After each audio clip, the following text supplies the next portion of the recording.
ഈ മട്ടാഞ്ചേരി മാഫിയയെ സംബന്ധിച്ചിടത്തോളം അവരുടെ ഒന്നാമത്തെ അജണ്ട എന്ന് പറയുന്നത് ഈ ഹയർ കാസ്റ്റിൽപ്പെട്ട ആളുകളെ വളരെ മോശമായി ചിത്രീകരിക്കുക എന്നുള്ളതാണ്.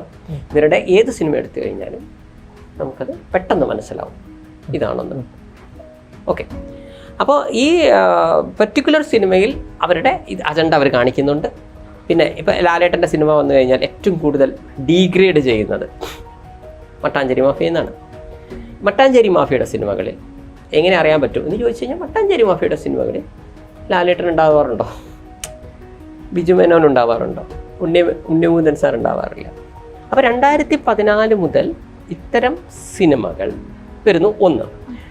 2, ഇവരുടെ സിനിമകളിൽ കൂടുതലും മദ്യപാനം, കള്ള്, കഞ്ചാവിനെ കുറിച്ച് പ്രാധാന്യം കൂടുതലായിരിക്കും. മട്ടാഞ്ചേരി മാഫിയുടെ സിനിമയാണോ നായകൻ എന്നൊക്കെ പറഞ്ഞാൽ എപ്പോഴും, അല്ലെങ്കിൽ കണ്ടിക്കുന്നതിൽ തെറ്റില്ല, ഇങ്ങനത്തെ ഡയലോഗ് ആളുകളെ കൊണ്ട് പറയിപ്പിക്കും. ഇതൊക്കെ ബൈ ചാൻസിൽ സംഭവിക്കുന്നതാണ് എന്ന് പറഞ്ഞാൽ കണ്ടിന്യൂസ്ലി എന്തുകൊണ്ട് അങ്ങനെ സംഭവിക്കുന്നു എന്നുള്ളതാണ് ഇവിടുത്തെ വിഷയം.